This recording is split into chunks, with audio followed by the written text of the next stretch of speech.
स्वागत है आप सभी का। तो बच्चों, जैसा कि आप सभी को भली भांति मालूम है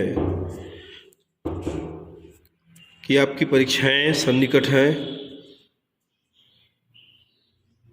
मंडल द्वारा पूरी योजना बना ली गई है, समय पर आपको परीक्षा देनी है।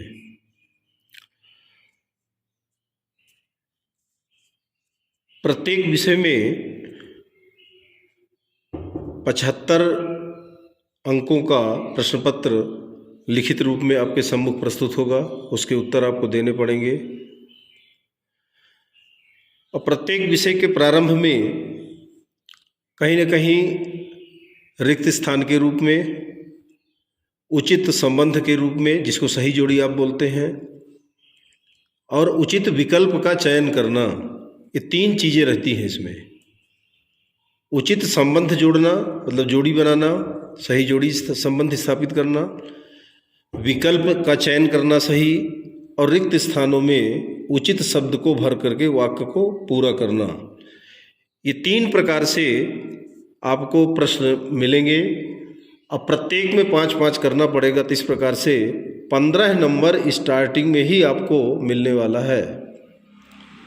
मुझे ऐसा लगा कि 2 विषय का दायित्व तो मेरे ऊपर है, तो क्यों ना मैं थोड़ा सा मेहनत कर दूं आपके लिए। और कुछ ऐसे प्रश्न, चाहे वो विकल्प के रूप में हो, सही संबंध स्थापित करने के रूप में हो, या रिक्त स्थान के रूप में हो, पाठ्य पुस्तक से और भी ग्रामेटिकल जो पुस्तकें अवेलेबल होती हैं उनसे छांट करके, देख करके और उसका चयन करके मैंने आपको देना निश्चित किया। तो ये हिंदी विषय का आपके सामने में प्रस्तुत कर रहा हूँ। तीनों चीज़ें 5-5 नंबर का आता है। सही विकल्प, खाली स्थान और उचित संबंध स्थापित करना। तो सर्वप्रथम आपकी कक्षा का 10वीं का हिंदी भाग 1, जिसमें सही विकल्प चुनकर आपको लिखना पड़ेगा। 4 विकल्प रहेंगे, उसमें से कौन सा सही उत्तर होगा वो आपको देना पड़ेगा। तो चलिए ज़्यादा देर न करके प्रश्न क्रमांक 1, शीश पर मुरैठा बांधे सज धज कर कौन खड़ा है। हालांकि आप जानते सब हैं, चूंकि वर्ष भर वीडियो के माध्यम से बराबर जानकारी आपको दी गई है, आपको उस संबंध में जागरूक किया गया है कि अमुक पाठ में ये चीज़ें हैं, चाहे वो कविता के माध्यम से हो, चाहे गद्यांश के माध्यम से हो, या जो भी हिंदी की विधा हो, सब कुछ बताया गया है। तो शीश पर मुरैठा बांधे सज धज कर कौन खड़ा है, तो इसमें जो विकल्प हैं वो अलसी, इसके बाद चना, फिर सरसों, फिर तिल्ली। तो इसका सही उत्तर आप जानते हैं, चना होगा। तुहिन शब्द का सही अर्थ क्या होगा? पानी, जल, द्रव और ओस। तो उत्तर सही है ओस। तो आप क्या करेंगे, आप अपने उत्तर को अपनी उत्तर पुस्तिका में लिखेंगे। यहाँ तो मैं राइट करके बता दिया हूँ, उत्तर नहीं लिखा हूँ अलग से, राइट करके बता दिया हूँ कि तुहिन शब्द का सही अर्थ होता है ओस। 3rd नंबर, सक्कारा के पिरामिड घुमावदार हैं, गोलाकार हैं, सीढ़ीदार हैं, बेलनाकार हैं। तो आपने पाठ में पढ़ा है सीढ़ीदार हैं। नंबर 4th, शब्द शक्ति के मुख्य भेद होते हैं 2, 3, 4, 5। तो 3 भेद आप जानते हैं, अभिधा, लक्षणा, व्यंजना, 3 भेद होते हैं। माटी वाली बुढ़िया थी, अनुसूचित जाति से संबंधित, राम जन से संबंधित, भूमि जन से और पिछड़ा जन से, है ना। तो इसका सही उत्तर आप जानते हैं, अनुसूचित जाति। चने के पेड़ की ऊंचाई कितनी है? 1 बीते के बराबर, 2 बीते के बराबर, 3 बीते के बराबर, आधे बीते के बराबर, है ना। तो ये है 1 बीते के बराबर, उसमें पोएम में आपके दिया हुआ है। बालारुण शब्द का सही अर्थ क्या होता है? डूबता हुआ सूरज, उगता हुआ सूरज, चलता हुआ सूरज, जलता हुआ सूरज। तो आप जानते हैं उगता हुआ सूरज। अगला प्रश्न है, ठिठुरता हुआ गणतंत्र किसकी कृति है? कृति यानी रचना। रामधारी सिंह दिनकर, केदारनाथ अग्रवाल, हरिशंकर परसाई, सुभद्रा कुमारी चौहान। तो इसमें से आपका सही उत्तर है हरिशंकर परसाई। जनतंत्र का जन्म किस रस की कविता है? मतलब जनतंत्र का जन्म जो आपके प्रिस्क्राइब्ड कोर्स में है जो पोएम, उसका मुख्य रस क्या है? हास्य रस, रौद्र रस, अद्भुत रस, वीर रस। तो वीर रस। घीसा पाठ किस विधा में लिखा गया है? आत्मकथा, जीवन वृत्त, संस्मरण और रेखा चित्र। तो उत्तर सही है रेखा चित्र। महादेवी वर्मा का है, रेखा चित्र के लिए जानी जाती हैं। इसके बाद है चने के सिर पर किस रंग की पगड़ी सजी हुई है? लाल रंग की, पीले रंग की, गुलाबी रंग की, हरे रंग की। तो उत्तर क्या है आपका? गुलाबी रंग की। जिस सामासिक शब्द में दोनों पद प्रधान होते हैं उसे कहते हैं द्विगु समास, द्वंद्व समास, कर्मधारय समास, बहुब्रीहि समास। तो उत्तर क्या होगा आपका? द्वंद्व समास। चलिए आगे चलते हैं। अगला प्रश्न है जनतंत्र का जन्म किस गुण की कविता है? जनतंत्र का जो जन्म कविता है वो कौन सा गुण है उसमें? प्रसाद गुण, माधुर्य गुण, ओज गुण, सहज गुण। तो इसमें है ओज गुण। अरुण किस प्रदेश का राजकुमार था? कौशल प्रदेश, मगध राज्य, श्रावस्ती और पाटलिपुत्र। तो ये मगध राज्य से संबंधित था। साध पाठ किस विधा में लिखा गया है? कहानी, निबंध, कविता, जीवनी, कविता विधा में। ये सब विधाएं होती, हिंदी गद्य की विधाएं होती ना, प्रकार जिसको अपन बोलते हैं। मिट्टी से कलाकृतियां बनाना क्या है? मृदशिल्प, हस्तशिल्प, काष्ठशिल्प, ताम्रशिल्प। तो मिट्टी से कलाकृतियां बनाना मृण शिल्प। हथेली शब्द प्रयुक्त हुआ है सरसों के लिए, अलसी के लिए, चना के लिए, अरहर के लिए। तो सरसों के लिए।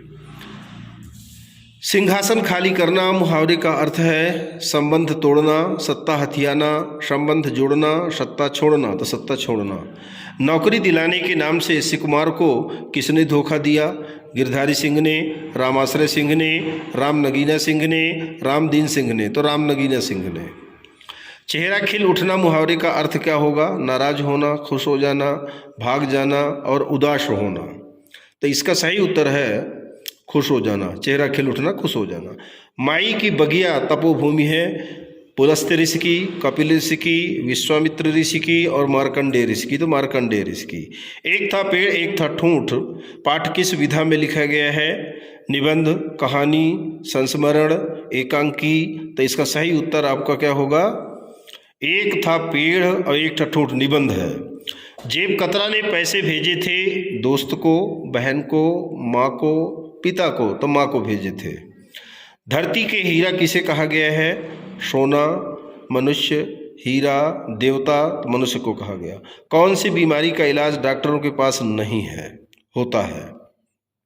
कॉलरा, पीलिया, टैक्स, मलेरिया। तो टैक्स की बीमारी है जो जिसको लग गई सो लग गई। पाठ आपने पढ़ा है, हास्य व्यंग्य की रचना है, बहुत जबरदस्त। इसके बाद है आपका अगला प्रश्न। दिमाग चकराने लगना मुहावरे का अर्थ है क्रोधित होना, मन नहीं मानना, परवाह न करना, कुछ समझ में न आना। तो इसका सही उत्तर कुछ समझ में नहीं आना। कल्लोलिनी शब्द का प्रयोग किसके लिए हुआ है? अग्नि, नदी, वन, जल। तो इसमें नदी के लिए। खिड़की से लेखक को सर्वप्रथम क्या दिखाई दिया? पेड़ का ठूंठ, पहाड़ी की चोटी, गहरी घाटी और बांझ का पेड़। बांझ यानी बांस, वही है आपका, यही उत्तर है सही इसका। गृह प्रवेश के कवि के मन की व्यथा क्या है? उनको जो व्यथा है, कष्ट है, वो क्या है? अकेलापन, गरीबी, बेरोजगारी, घर की कमी। तो अकेलापन। अगला प्रश्न है गवाक्ष शब्द का अर्थ होता है दरवाजा, खिड़की, पर्दा, आँख। तो खिड़की। अलकस शब्द का अभिप्राय है मेहनत, आलस्य, साहस, ताकत, आलस्य। कन्यादान कविता में संवाद हो रहा है किसके बीच? माँ और बेटी के बीच, पिता और माँ के बीच, सहेली और बेटी के बीच, बेटी और पिता के बीच। तो इसका सही उत्तर किसका? कन्यादान में किसके बीच मने बात हो रही है? तो इसमें शायद टिक लगाना मैं भूल गया हूँ। इसका उत्तर है माँ और बेटी के बीच। कन्यादान में माँ और बेटी के बीच वार्तालाप हो रहा है, ठीक है ना। इसका सही उत्तर होगा माँ और बेटी के बीच, ये सही उत्तर है आपका। इसके बाद अगला प्रश्न आपका है देखता हूँ मैं स्वयंवर हो रहा है, प्रकृति का अनुराग अंचल हिल रहा है।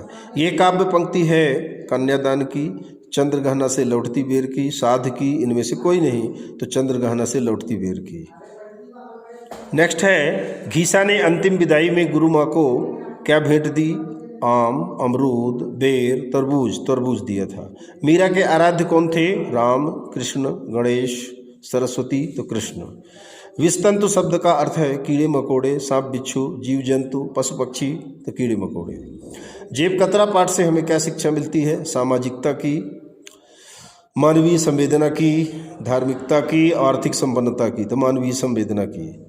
अगला प्रश्न है, अभिषेक आज राजा का नहीं प्रजा का है, यह काव्य पंक्ति है गृह प्रवेश से, जनतंत्र का जन्म से, जीवन का झरना से, कन्यादान से तो जनतंत्र का जन्म से। अगला प्रश्न आपका है, मधुलिका ने पुरस्कार में मांगा था स्वर्ण मुद्रा, भूमि, प्राणदंड, महल। प्राणदंड। घीसा के गुरु कौन थे? महादेवी वर्मा, सुभद्रा कुमारी चौहान, गुरु रविंद्रनाथ ठाकुर और गुरुदोराचार्य। महादेवी वर्मा। सरिता के नीरव प्रवाह सा बढ़ता हो अपना जीवन, काव्य पंक्ति है साध, गृह प्रवेश, जीवन का झरना, जनतंत्र का जन्म तो साध से। मधुलिका पुत्री थी अरुण की, सिंहमित्र की, कौशल नरेश की, मगध नरेश की तो सिंहमित्र की। माटी वाली किस शहर में रहती थी? नैनीताल, चमोली, टिहरी, हरिद्वार, टिहरी। दादू दयाल किस काल के कवि हैं? भक्तिकाल, वीरगाथा काल, रीतिकाल, आधुनिक काल तो भक्तिकाल के। आधुनिक काल को कितने भागों में विभक्त किया गया है? 4, 3, 5, 6, 5 भागों में। कौन कौन से 5 भाग हैं आपके? आपको मालूम होना चाहिए। छायावाद, रहस्यवाद, प्रगतिवाद, प्रयोगवाद और नई कविता। वात्सल्य रस के एक छत्र सम्राट कौन कवि माने जाते हैं? सूरदास माने जाते हैं, आपको पता होना चाहिए। सूर, कबीर, बिहारी, गोस्वामी तुलसीदास, सूरदास हैं एक छत्र सम्राट। रीतिकाल धाराओं में विभक्त है 2, 4, 3, 5।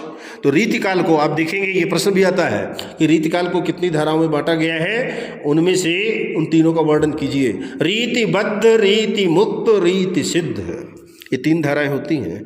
मुक्तक छंद के प्रवर्तक कवि कौन माने जाते हैं? सूरदास, जयशंकर प्रसाद, सुमित्रानंद पंत, सूर्यकांत त्रिपाठी निराला। सूर्यकांत त्रिपाठी निराला। मुक्तक छंद जिसको रबर छंद भी कहते हैं, इसका प्रारंभ निराला जी ने किया था। रस के अंग होते हैं 4, 3, 9, 10। 4 अंग होते हैं, स्थायी भाव, विभाव, अनुभाव, संचारी भाव। और अंतिम है गोस्वामी तुलसीदास जी की प्रमुख भाषा क्या है?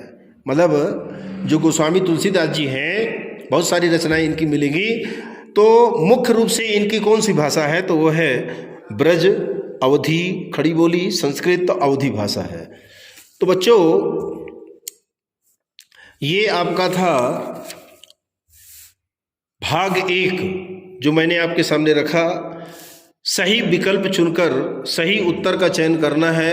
4 विकल्प दिए रहेंगे, उसमें जो सही उत्तर आपका होगा उसको छांटिए और उसको अपनी कॉपी में लिख लीजिए। यदि ये 50 प्रश्न मैंने आपके सामने रखे हैं, अच्छे से देख लीजिए। ये फिर एक बार मैं दिखा देता हूँ आपको। ये देखिए, ये 50 प्रश्न आपके हैं। पूरा एक बार मैं पूरा वीडियो घुमा देता हूँ, आप देख सकते हैं। ये देखिए,